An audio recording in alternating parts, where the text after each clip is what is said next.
Kwa mara ya kwanza Tanzania sasa itakuwa na uwezo wa ndani wa kuhakikisha bidhaa zote zinakidhi viwango vya kitaifa na vya kikanda kabla ya kufika kwa mlaji, ambapo nimezungumza awali. Ili jukumu lilikuwa linafanywa na TBS, wamefanya muda wote, lakini sasa kwa kutumia pia maabara hizi tunaenda sasa kuhakikisha kwamba walaji, watumiaji wanapata vifaa vilivyo bora kabla ambavyo vitaweza kumsaidia. Nimezungumza kiuchumi lakini mazingira. Ndugu waandishi wa habari, uundwaji wa viwango hivi umehusisha wataalamu kutoka taasisi zaidi ya 10 katika kuandaa hivi viwango. Taasisi zote zinahusika na masuala ya nishati.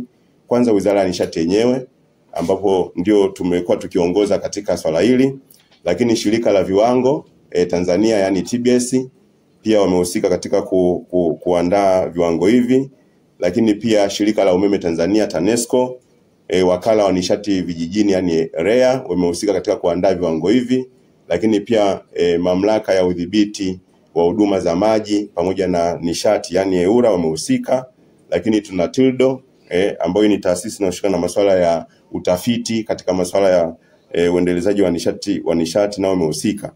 Lakini pamoja na taasisi hizo tunavyo vyuo vya elimu. Tunacho chuo cha ufundi cha Dar es Salaam yani DIT wamehusika, lakini chuo kikuu cha Dar es Salaam pia wamehusika katika uundaji wa viwango hivi, lakini pia chuo cha ufundi cha Arusha yani Arusha Tech wamehusika, na pia TAREA ambayo hii ni taasisi ambayo inajumuisha sekta binafsi za kwenye masuala ya nishati jadidifu. Lakini pia na sekta binafsi pia wamehusishwa katika uandaji wa hivi viwango. Kwa ushirikiano wa kitaalamu na mshauri wa kimataifa, viwango vya kiyoyozi na majokofu vimeidhinishwa rasmi kuwa viwango vya kikanda vya Jumuiya ya Afrika Mashariki yani EAC. Hatua inayowezesha Tanzania kuwa sehemu ya soko la kikanda lenye bidhaa za ubora na ufanisi wa nishati. Yani kwamba pia katika viwango hivi viwili vya EAC pamoja na majokofu viwango vyake vinatambulika katika Afrika Mashariki. Na kwa maana hiyo vinatuweka sisi juu kwenye bidhaa zenye ubora. Ndugu waandishi wa habari, uanzishwaji wa MEPS na maabara hizi unalenga kuimarisha utekelezaji wa kwanza sera ya nishati ya taifa ya mwaka 2015 ambayo imezungumzia kuhusu matumizi ya nishati bora, lakini matumizi ya nishati jadidifu. Lakini nimezungumza pia kuhusu mkakati wa taifa wa matumizi bora ya nishati ambao pia nao tulizundua yani National Energy Efficiency Strategy, lakini na dira ya maendeleo ya 2050 iliyozinduliwa mwaka huu pia nayo inazungumzia kuhusu masuala ya nishati, matumizi bora ya nishati. Niungane na walionitangulia kuwashukuru na kuwapongeza Umoja wa Ulaya, European Union, kwa kazi kubwa hii waliofanya ya kusapoti kuanzisha maabara hizi za kupima ufanisi wa nishati. Na pia niwashukuru UNDP kwa utekelezaji wa mradi huu hapa TBS, ambapo TBS sasa imeongezewa ufanisi wake wa kupima ubora na usalama wa vifaa hivi vya umeme. Tunapokaribia uzinduzi ambao utafanyika kesho tarehe 16 wa maabara 5, yani maabara ya kupima refrigerators, kuna maabara ya kupima electric motors, kuna maabara ya kupima television, kuna maabara ya kupima ACs, na kuna maabara ya kupima fans, tunaita comfort fans.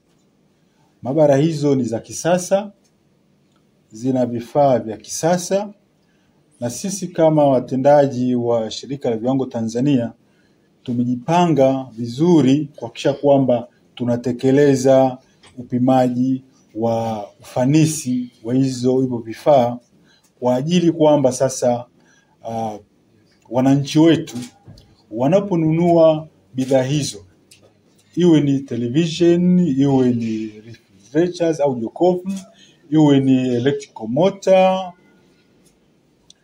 iwe ni fan, iwe ni AC, basi watachukua bidhaa zile ambazo zina matumizi fanisi ya nishati. Na hilo ndio lengo, ili sasa kuwapunguzia gharama wananchi wetu. It is a great pleasure to join you this morning to celebrate significant milestone in Tanzania's energy transition journey. As we hear tomorrow's launch of the minimum energy performance standard MEPS and the National Energy Efficient Testing Laboratories here at TBS marks a transformative step toward more sustainable, efficient, and inclusive energy future for Tanzania. These initiatives go beyond technology and standards. The way we look at it, they signal a strategic shift towards cleaner, more reliable, and more affordable energy to all Tanzanians. It's a big achievement because in a period of only 4 years, together with the government of Tanzania, together with TBS, together with the UNDP, we all together managed to get on the table a clear strategy with regard to energy efficiency in this country. We managed also to have clear standards, what they call the MIPS. We also managed to get TBS fully equipped, state-of-the-art equipment with 5 new laboratories to manage these important issues. And on top of that, like a cherry on the cake, we also have the labeling available, which will be very important to show to the population what their role is and what they are purchasing, when they are purchasing equipment. So I think that the circle is circled, and we achieve very good result on that.